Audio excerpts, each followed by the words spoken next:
The first sign that something was wrong didn't come from a knock or a scream or a shattered window. It came from a single sharp bark, one short warning that cut straight through the calm. Bain never barked without reason. I was halfway down County Road 12, boots caked with dust and the back of my truck stacked with feed when my phone buzzed. Motion detected, then the feed opened, and there she was. A woman in a pressed beige jacket, hair sculpted into a bob so rigid it looked carved. Standing in my living room. She wasn't lost, wasn't confused. She moved like she belonged there. She trailed her manicured hand along the mantel, paused by the framed photo of Bain and me, and muttered something about violations. For a split second. I thought it had to be a glitch, some archived clip playing on loop.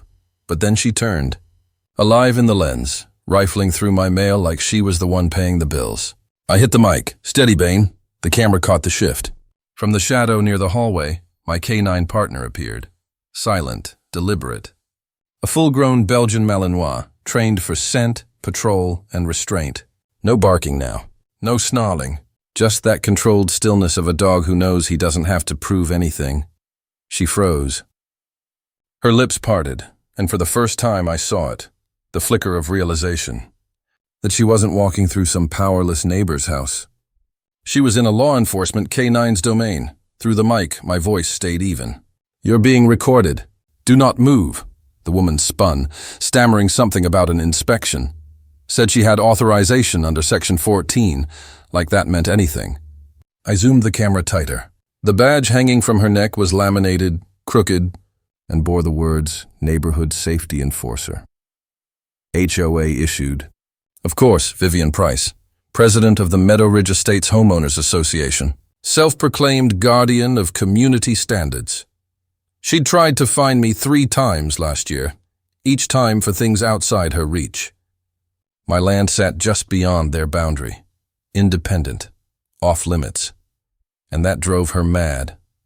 Bain shifted his weight, eyes never leaving hers. His chest rose steady. Calm power. He'd been through riot drills, gunfire, even wildfire search work. He knew the difference between threat and theater.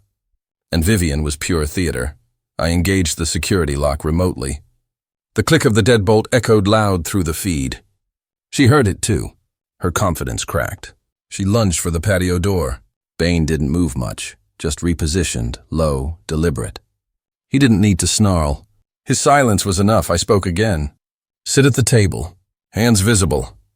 She flinched like she'd been struck, eyes darting to the ceiling as if God himself lived in the smoke detector.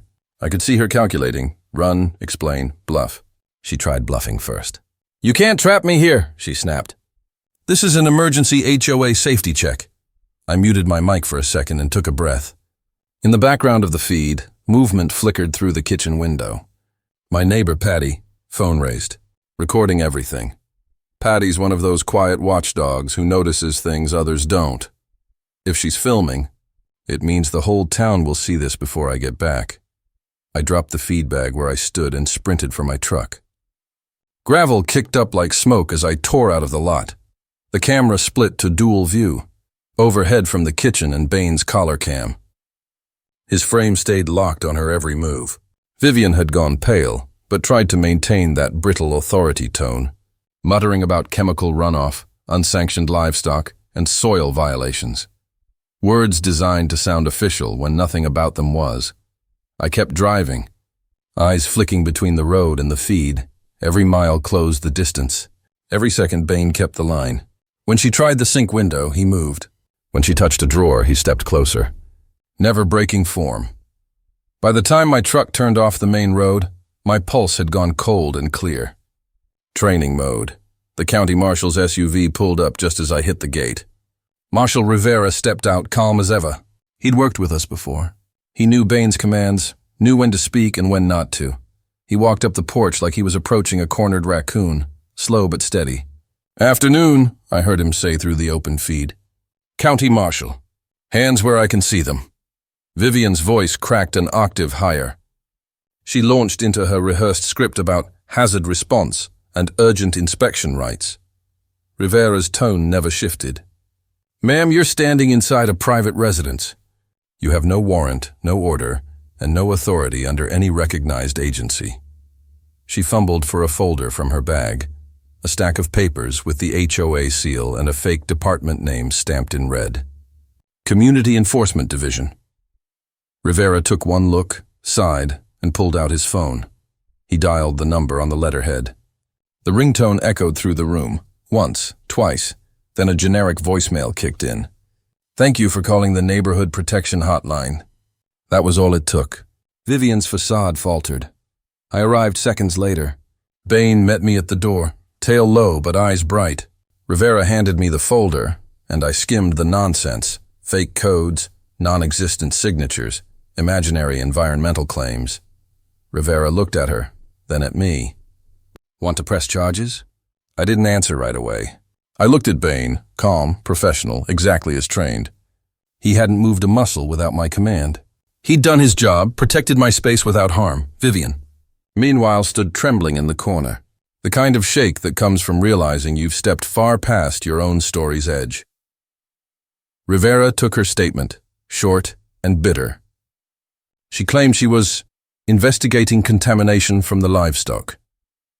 I gestured toward my spotless kitchen floor and said nothing.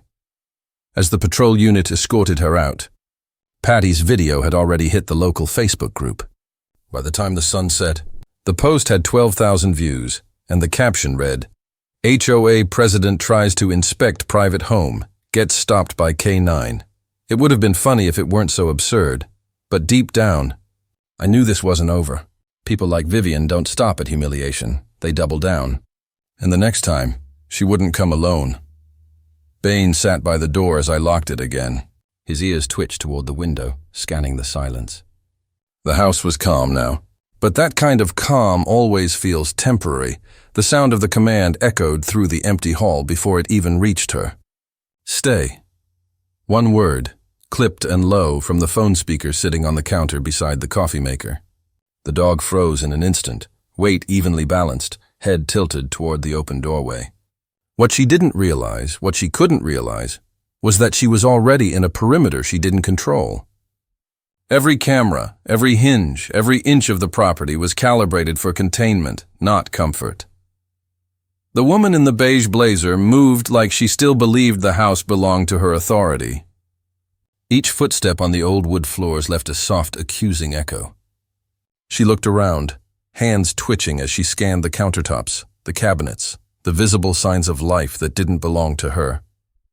There were clean dishes drying by the sink, a small stack of dog gear on the mudroom bench, and the unmistakable scent of cedar polish mixed with dog fur that had settled into the grain of the floorboards. Everything about it said home. Everything about her said trespasser. Bain didn't bark. He didn't need to.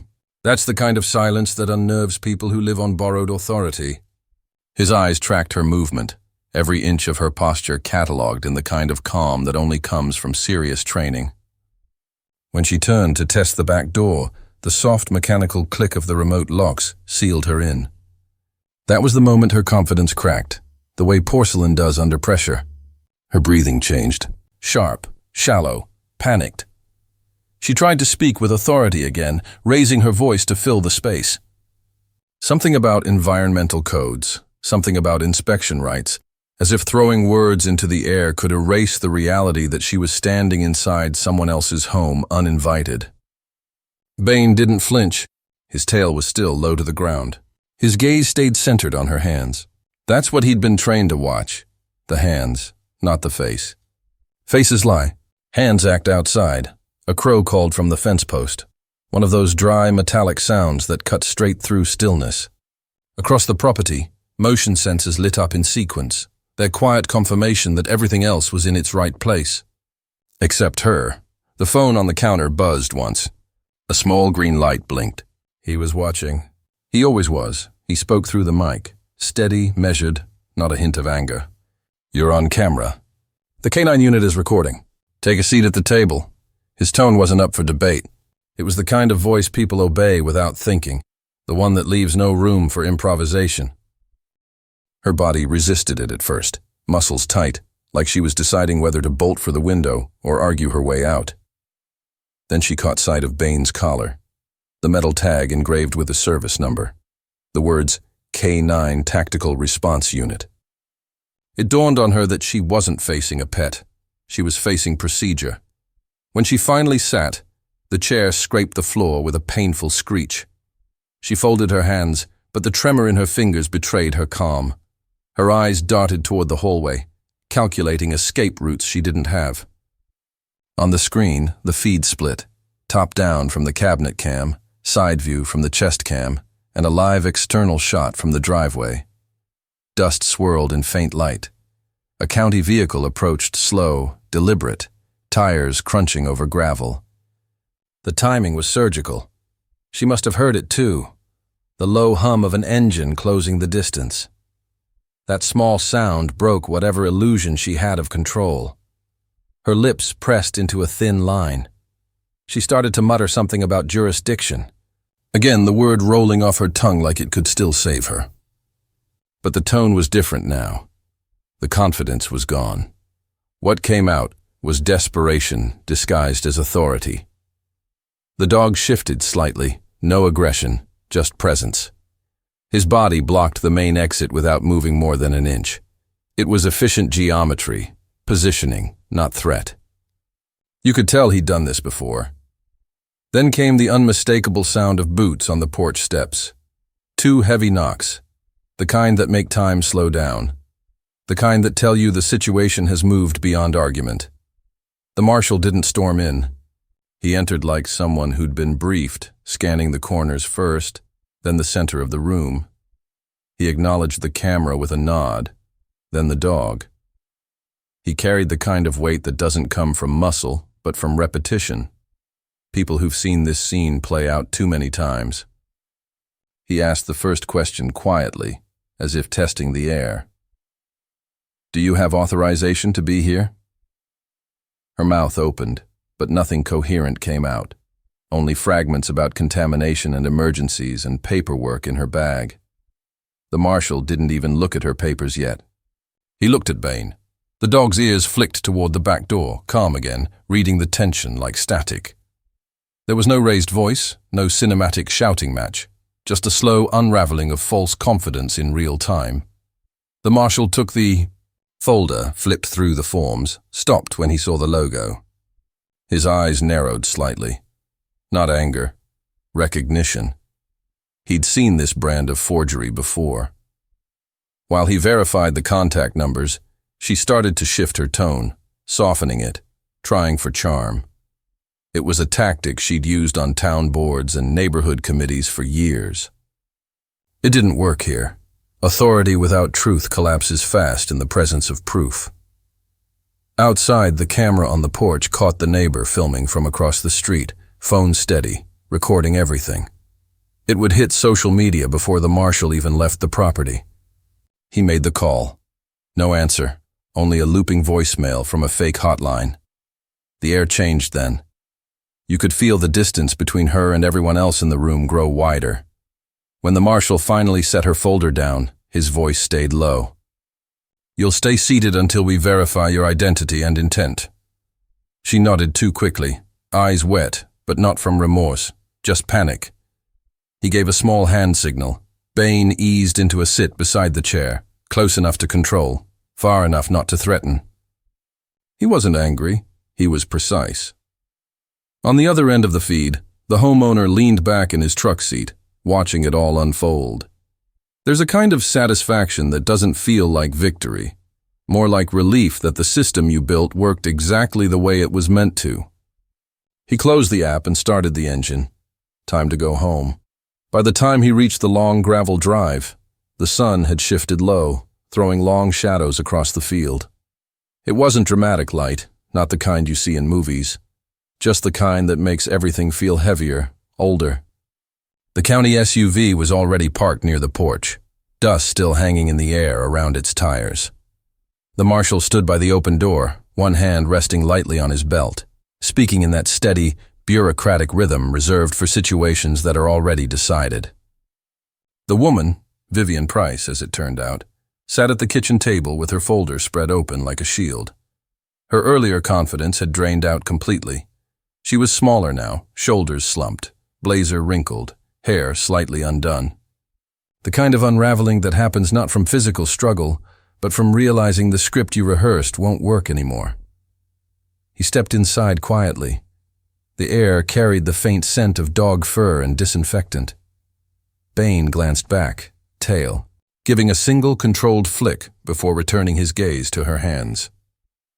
The marshal looked up. "You're the homeowner?" he asked. He nodded once. No handshake, no ceremony, just a silent understanding between two men who both knew the job wasn't finished yet. Rivera, the marshal, slid a paper across the table. A trespass warning, standard issue. She tried to speak, her voice high and brittle, but Rivera's tone didn't change. "You presented forged credentials. You entered a private residence without consent. The fake hotline traces to an unlisted number in another state." He paused, watching her face crack again under the weight of plain facts. "You're lucky this man runs a camera, not a gun." He didn't say anything, just looked at her, and then at the papers. The fake seal was sloppy when you saw it. Up close, ink slightly misaligned, the kind of mistake that looks official from 6 feet away but falls apart under scrutiny. She'd bet everything on that distance. He noticed something else in the folder, a series of printed complaint forms with local farm names. "There were reports," she stammered. "Chemical runoff, odors, possible contamination, the free." Marshall cut her off, not with words but with a look that said he'd heard this speech before. She wasn't protecting anyone. She was running a con. He turned to him. "Mind if I check the property?" He nodded again, motioning toward the back. Bain rose immediately, following at a steady heel, posture relaxed but alert. They moved together, through the yard, the way partners do when communication has been trained into silence. Outside, the air was cool, damp. Rivera crouched, touched the soil near the fence line, then looked at the faint shimmer left on the grass, like residue from a mist. It didn't smell like chemicals. It smelled like citrus and solvent. Manufactured. He glanced toward the shed. "You see this pattern before?" He nodded slowly. "Couple weeks ago. Same stuff near Hollis's pasture." The marshal hummed, low, almost thoughtful. "Then it's not about contamination, it's about control." They returned to the house. She was still at the table, arms crossed now, trying to look defiant again. But the act didn't land. Authority's a fragile costume once the fabric starts to tear. When Rivera left, it was with the promise of follow-up, verification, and the slow machinery of justice grinding into motion. She'd face trespass, fraud, impersonation. None of it would make the news. None of it would undo the damage she'd already spread through rumor and panic. But it would stick. For a week, things were quiet. Then the flyers appeared, grainy photos of Bain in his vest, printed on cheap paper, taped to mailboxes, pinned to poles. The word weapon scrawled across the top in red ink. It spread fast. Fear always does. The same neighbors who used to wave at Bain now crossed the street when they saw him. At the co-op, whispers started. Military dog, unsafe, overkill. He didn't blame them. Not really. People need villains more than they need truth. And Vivian knew how to write a story that sold. At the town meeting that Friday, the air was thick with unease. Folding chairs, fluorescent lights, the hum of gossip. She stood at the front, spinning, her narrative about militarized animals enforcing private property. Big words that made her sound like she was protecting the community. And for a minute, it almost worked. Until Mr. Hollis stood up. Old, steady, deliberate. The kind of man who doesn't waste oxygen on lies. He carried a small cloth bag, set it gently on the table, and took out a spray bottle. He spoke slow, each word weighted. "This is what she said was contaminating my land." He held it out, nose wrinkling. "Your dog found it, twice, and it's nothing but scented solvent. No chemical runoff, no danger, just fear in a bottle." The room went silent. Someone coughed. Someone else muttered, "So she made it up?" Rivera confirmed it later that week. The same residue, same bottles, found across multiple farms, Manufactured panic designed to sell monitoring services. A full regional scam. She hadn't just overstepped. She'd built a business on fear. When the investigators came, they asked if Bain could assist. A controlled sting, surveillance operation. He agreed without hesitation. The morning they ran it, everything felt familiar. The same drive, the same still air. He left the house like any other day, waved at the neighbor's camera, and drove off. Bain stayed behind, silent and hidden. Hours later, right on cue, the beige sedan rolled up the drive. Vivian stepped out, plain clothes this time, holding the same spray bottle. She worked the fence line with professional precision, didn't even hesitate. The dog stayed still, camera running, collecting everything, audio, timestamp, footage. When she reached the porch, her reflection caught in the glass of the door. That was the moment she realized the story had flipped. By the time Rivera's convoy pulled up, she was already backing away, murmuring excuses into her phone. The evidence was irrefutable. The warrants followed. Words like fraud, tampering, and interstate conspiracy floated through the air, heavy as thunder.